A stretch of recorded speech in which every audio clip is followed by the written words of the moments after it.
Biology के first chapter में है, कोशिका पढ़ रहे हैं, सेल पढ़ रहे हैं। इससे पहले हम लोग अभी तक पढ़े थे अंतःप्रद्रवी जालिका यानी कि इंडोप्लाज्मिक रेटिकुलम, ईआर की संपूर्ण व्याख्या, ईआर के प्रकार, एसईआर, आरईआर और उनके सारे कार्य को अच्छे तरीके से हम लोगों ने समझ लिया था।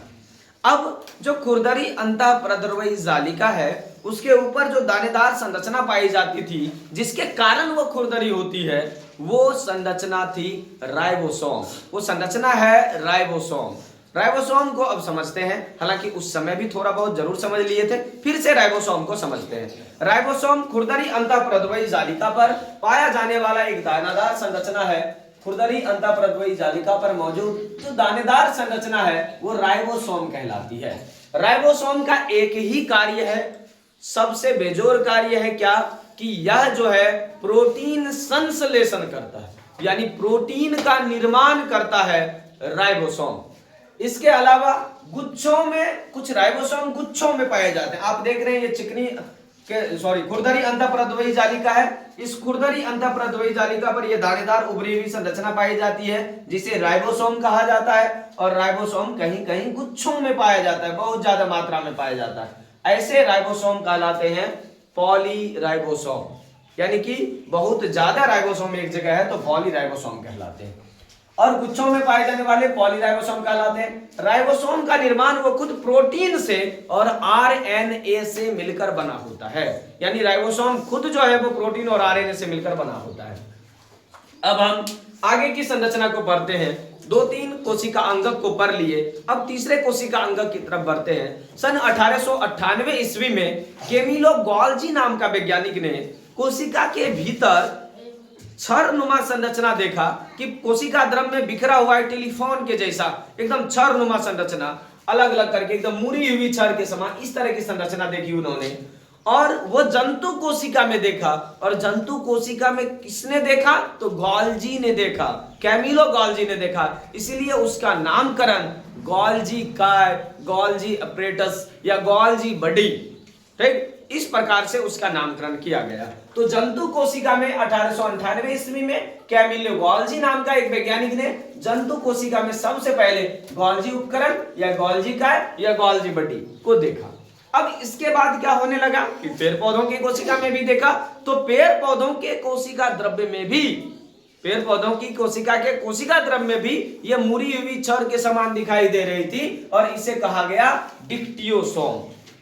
देखिए फिर से, जंतु कोशिका में गॉल्जी काय, गॉल्जी उपकरण, गॉल्जी बडी, और पेड़ पौधों की कोशिका में जो गॉल्जी काय है, जो गॉल्जी बडी है, उसका नाम रखा गया डिक्टियोसोम। क्या? डिक्टियोसोम। इसके बाद क्या आता है, यह कुछ यूकैरियोटिक कोशिकाओं में, इसके बाद स्तनधारियों के आरबीसी में, और कुछ बैक्टीरिया में और नील हरित शैवालों में नहीं पाया जाता है। अब इसके संरचना को समझते हैं। गॉल्जी काय चारों तरफ से अनेक समांतर नलिकाओं, गॉल्जी काय जो है चारों तरफ से, ये अगर गॉल्जी काय की संरचना है तो ये चारों तरफ से जो है अनेक समांतर नलिकाओं के छोटी छोटी झिल्लीदार संरचना इसमें पाई जाती है। और ये झिल्लीदार संरचना कुंडिका या फिर सिस्टर्नी कहलाती है। एग्जाम के दृष्टिकोण से ये सभी बहुत ज्यादा महत्वपूर्ण हो जाते हैं। पेड़ पौधों में पाए जाने वाले गॉल्जी काय को डिक्टियोसोम कहते हैं, और गॉल्जी काय जो है इस तरह से एकदम झिल्लीदार होती है, और ये झिल्लीदार अनेक समांतर नलिकाओं से ऐसे कर करके बहुत ज्यादा नलिकाएं रहती है, और इस पर छोटी छोटी झिल्लीदार संरचना पाई जाती है, और ये संरचनाएं, ये नलिकाएं सिस्टर्नी कहलाती है। ठीक, कुंडिकाओं या सिस्टर्नी। यह गॉल्जी काय जो है ईआर की झिल्ली से जुड़ा हुआ रहता है, ताकि ईआर जो खाना उना पकाए एक जगह से दूसरे जगह लेके जाए, गॉल्जी काय उसमें मदद कर सके। ठीक, तो हम जान लेते हैं आखिर गॉल्जी काय का कार्य क्या है। तो गॉल्जी काय के कार्य को समझिए। यह ईआर द्वारा संश्लेषित पदार्थों को, ईआर जो पदार्थ बनाता है, ईआर जिस पदार्थ का निर्माण करता है, उस पदार्थ को जमा करता है। कौन? तो गॉल्जी काय। उस पदार्थ को कई रूपों में तोड़ता है। कौन? तो गॉल्जी काय। तो ये संचयन करता है, यानी जमा करता है, ये रूपांतरण करता है, ये पदार्थों को कई रूपों में बांट देता है, फिर इसको पैक करता है, उस भोजन को, उस खाना को, जमा किए हुए को। पैक करना मतलब एक जगह जमा करके अब तैयार रखना परिवहन के लिए। और कहां परिवहन करेगा? तो कोशिका के बाहर और अंदर विभिन्न क्षेत्रों में पहुंचाने का काम गॉल्जी काय करता है। यह कोशिका का मुख्य स्त्रवन अंगक है, यह कोशिका का मुख्य स्त्रवन अंगक है, यानी कि सेक्रेटरी जो ऑर्गन है ये कोशिका में यही है, गोल्जी का है। ये ट्रांसफर करता है, जमा रखता है, फिर उसके रूप में अंतर करता है और फिर पैक करके कोशिका के अंदर और बाहर सभी जगहों पर पहुंचाता है।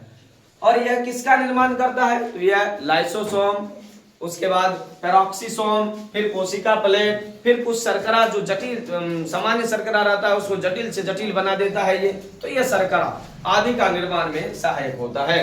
गोल्जी गाय की खोज 1898 ईस्वी में कैमिलो गोल्जी के कारण हुआ। उन्होंने जंतु कोशिका में देखा और उसके बाद उसका नाम गोल्जी गाय पड़ा, लेकिन जैसे ही पेड़ पौधा में देखा गया उसका नाम वहां से डिक्टियोसोम पड़ा।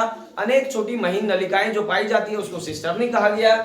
इसके अलावे अलग अलग जगहों पर इन्हें मुख्य जो है स्त्रवन अंग कहा जाता है, सेक्रेटरी ऑर्गन से ही है, या ईआर जो हमारा इंडोप्लाज्मिक रेटिकुलम है कोशिका के भीतर उससे ये जुड़ा हुआ रहता है और उसी से ये भोजन का संचयन, रूपांतरण और पैक करके कोशिका के बाहर भीतर सभी जगह ये पहुंचाने का काम करता है।